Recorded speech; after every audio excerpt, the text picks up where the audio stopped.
김현정 손수호 변호사 어서 오세요. 네, 안녕하세요. 예, 오늘 다룰 사건 급발진 사건 가지고 오셨네요. 그렇습니다. 부산 산타페 급발진 의심 사망 사건. 그렇죠. 어제 노치마 뉴스에서도 잠깐 다뤘는데 굉장히 여러분들의 의견이 많이 들어왔어요. 그렇습니다. 다시 화제가 되고 있죠. 네. 2016년에 운전자를 제외한 동승자 4명이 모두 사망한 안타까운 사고죠. 5명 모두 한 가족이었습니다. 사고 6년이 다 된 지난주 민사재판 판결이 나왔습니다. 그러니까 당시에 운전자 아들 사위 이렇게 3명이 사망을 했고 네. 현대차와 부품사를 아니요. 상대로 그게 아니고요. 운전자와 운전자의 아들 사위가 이번 소송의 원고고요. 아 그렇군요. 네. 다른 가족 4명이 사망을 한 거죠. 이번에 그 현대차와 자동차 제조사인 현대차와 또 부품을 현대차에 제조해서 공급한 보시코리아를 상대로 해서 유족들이 합계 100억 원에 달하는 거액의 손해배상을 청구했습니다. 결론이 근데 1심 결론이 굉장히 오래 걸렸는데 급발진 사고로 볼 수 없다는 취지가 나왔어요? 네, 그렇습니다. 1심 법원은 원고들의 청구를 기각했습니다. 전부 패소했어요. 자, 그럼 6년 전으로 돌아가서 사건 개요부터 좀 살펴보죠. 네, 2016년 8월 2일에 벌어진 일인데요. 네. 당시 64살이었던 운전자 한무상 씨, 아내, 딸, 또 만 3세와 생후 3개월인 손자 2명과 함께 2002년식 산타페 차량을 타고 물놀이를 하러 떠났습니다. 네. 본인이 운전을 해서 가족들을 태우고 간 거예요. 그런데 부산 간만동 도로를 주행하던 중에 차량이 갑자기 시속 90km 넘게 급가속 주행을 했습니다. 네. 저희가 지금 유튜브와 레인보우로 그 당시 사고 영상 블랙박스를 좀 보여드릴게요. 차가 막 달리는데 사람들이 이거 왜 이래 막 안에서 얘기해요. 인도를 향해서 차가 그냥 막 돌진해 버립니다. 나무도 들이받고요.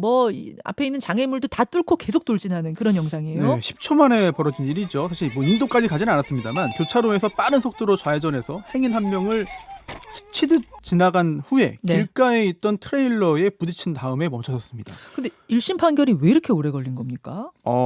사고 후 1년쯤 지난 2017년에 소송이 시작됐고요.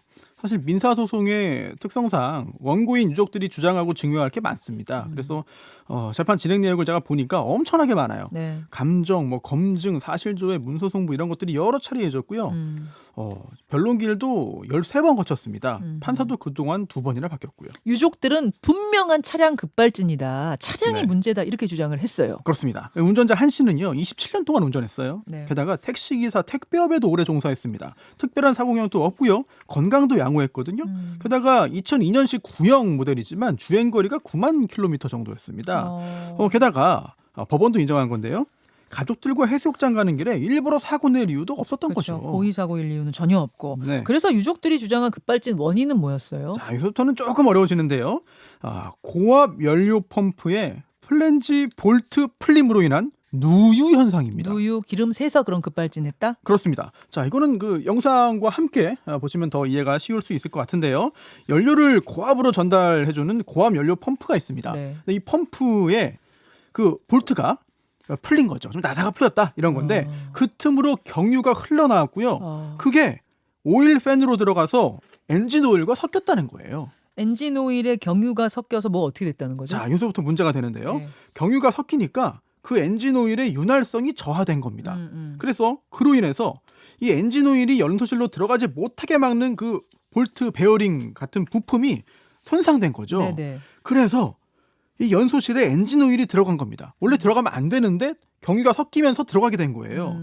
결국 경유가 함께 이제 그 기화되고 폭발해가지고 차가 가는 건데 네. 엔진 오일까지 함께 폭발해서 비정상적으로 급발진이 이루어졌다는 거죠. 복잡하고 어려운데 이거를 어쨌든 원고 측에서 이거다라고까지 찾아낸 거예요. 주장을 한 거예요. 근데 이게 재판 과정에서 인정이 됐다면 원고가 승소했을 텐데 인정 못 받은 거예요? 그렇습니다. 민사소송의 원칙상 이 손해를 입었다고 주장하는 유족들이 네. 상대방의 잘못을 주장하고 증명해야 이길 수 있잖아요. 그런데 이 소비자는 자동차를 전문적으로 알지 못합니다. 그래서 제도물 책임법에 의해서 부담을 조금 줄여주고 있긴 해요. 네. 그래서 자동차를 정상적으로 사용하던 중에 사고가 발생했을 것, 네. 또 현대와 보시코리아의 지배 영역에 속한 원인으로 사고가 발생했을 것, 자동차에 결함이 없었다면 통상적으로 그런 사고 발생하지 않았을 것, 이거 세 가지를 증명하면 자동차에 결함이 추정되기 때문에 이길 수 있었습니다. 성과가 있었습니까? 우선 사고 차량을 직접 보니까요. 문제의 그 볼트가 살짝 풀려 있었고요. 그리고 또 주변에 기름이 흘러나온 것처럼 보이기도 합니다. 예. 묻어 나왔으니까요. 예. 또 사고 차량 내에 그 엔진 오일을 가져다가 검사했더니 실제로 경유가 섞인 것으로 나왔다는 거예요. 그것도 나왔어요? 게다가 유족의 부탁을 받은 차량 전문가가 사고 차량의 그 부품을 떼와서 볼트 풀림 현상을 전제로 실험했더니 네.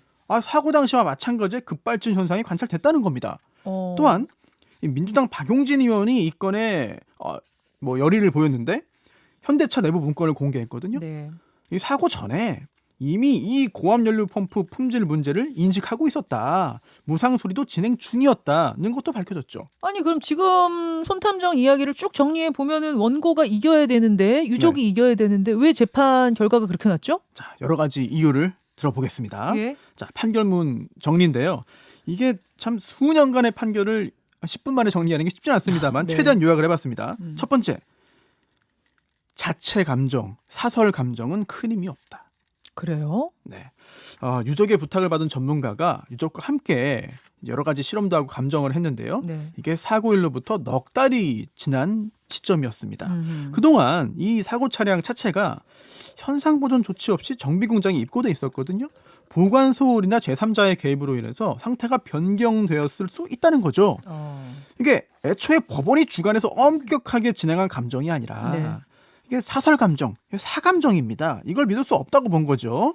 게다가 사고 직후에 이루어진 감정에서는 이게 연료나 오일 유출 등의 특이점이 관찰되지 않았다고 봤습니다. 그 사이에 뭔가 변했을 수 있다. 그래서 인정할 수 없다는 거군요. 그렇습니다. 근데 아까 세 가지만 증명하면 결함이 네. 추정된다면서요. 그렇습니다. 이제 두 번째 이유인데요. 네. 결함이 추정되지 않은 이유입니다. 운전자가 과연 브레이크를 제대로 밟았는가? 당연히 브레이크 밟은 거 아니에요? 블랙박스 영상 지금 우리 같이 봤는데 차 네. 왜 이러노? 왜 네. 이래? 이런 얘기 계속 나오잖아요. 그렇습니다. 하지만 법원은요.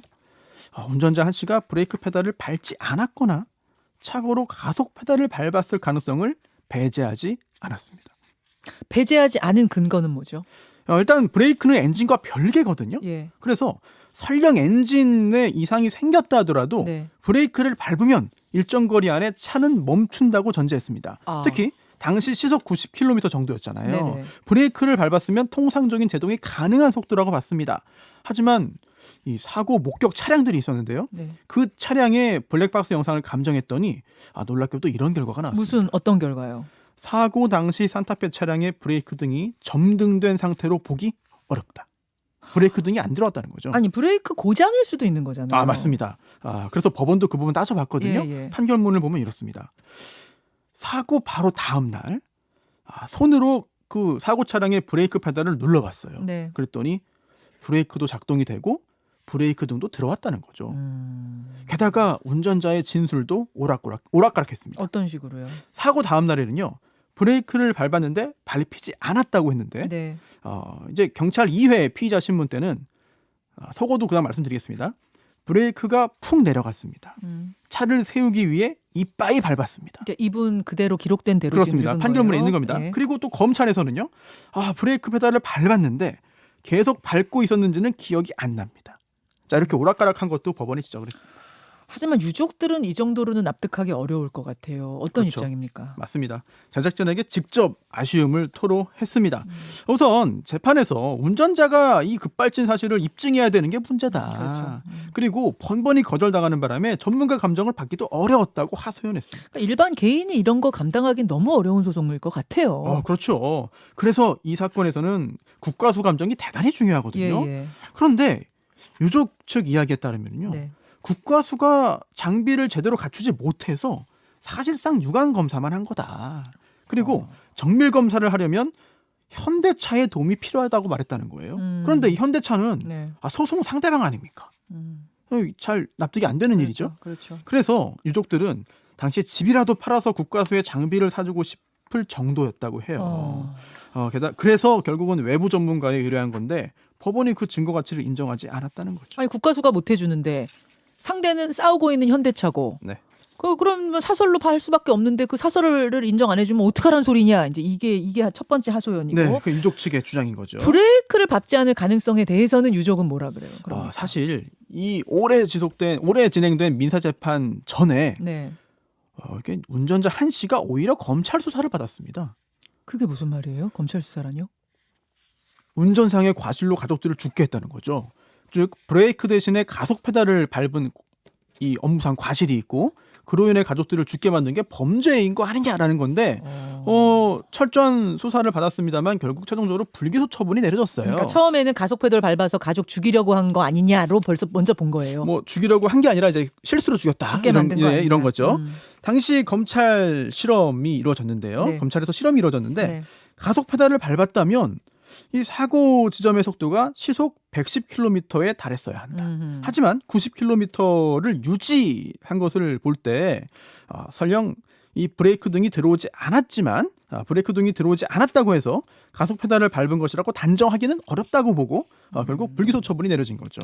형사와 민사 결론이 묘하게 다르네요. 저희가 이 탐정 시간에 다루는 여러 사건들 네. 형사와 민사 재판을 다 거치는 경우가 있거든요. 네. 하지만 그 결과가 이거 모순되는 거 아니냐. 약간 이거 좀 이해가 안 된다. 이런 지적들이 나오죠. 네. 이건 대중의 혼란을 부르는 그런 지점입니다. 맞아요. 그리고 이 청구액이 워낙 고액입니다. 합계 100억 원이거든요. 100억 원. 그래서 유족들이 1심에서 법원에 납부한 인지때만 3천만 원 넘어요. 인지때만. 그리고 졌잖아요. 네. 1심에서. 상대방 변호사 보수 물어줄 게 6천만 원입니다. 지면은 상대방 것도 해줘야 되니까. 그중에 일부 상대방 변호사 보수를 이제 부담하게 되는 건데요. 예. 항소심가라면 부담이 더 커지거든요. 상당히 곤란한 상황에 빠지게 된 거죠. 자, 부산 산타페 급발진 사건 굉장히 관심 많았던 사건인데 6년 만에 1심 나왔는데 급발진 아니다로 결론 났어요. 근데 이런 비슷한 사고가 꽤 많았거든요. 그렇죠. 이제 뭐 수백 건이나 됩니다만 의심 사건은 대법원에서 급발진으로 최종 인정받은 사건 현재까지 단 한 건도 없습니다. 한 건도 없습니다. 그렇습니다. 물론 최근에 2심에서 승소한 재판이 하나 있거든요. 네. 2018년 호남고속도로 사건인데 당시 BMW 운전자가 시속 200km로 갓길을 달리다가 가드레일을 들이받고 사망했습니다. 네. 이 사건 2심에서 원고가 이겼어요. 그래서 대법원 판결에 관심이 쏠리고 있는데요. 장거리 운행 전에 점검을 의뢰했고 또 당시 300m 넘게 비상등을 켜고 주행한 걸 볼 때 비상조치를 운전자가 취하려고 한 것으로 인정이 된 겁니다. 다만 대법원 판결은 아니거든요. 네. 어떤 판결이 나올지 관심 있게 봐야 될 것 같습니다. 자, 급발진 의심 사건 참 많아지고 있는데 이게 이런 식의 과정들 운전자가 결함을 입증해야 되는 과정들의 불합리함이 분명히 존재한다는 걸 이번에도 느꼈습니다. 탐정 손수호 변호사 수고하셨습니다. 네. 김현정의 뉴스쇼는 청취자 여러분의 참여로 이루어집니다. 트위터, 페이스북, 레인보우 게시판, 그리고 단문 50원, 장문 100원의 유료 문자 샵 1212, 우물정 1212 통해 참여하실 수 있습니다. 김현정의 뉴스쇼, 여러분과 함께 만듭니다.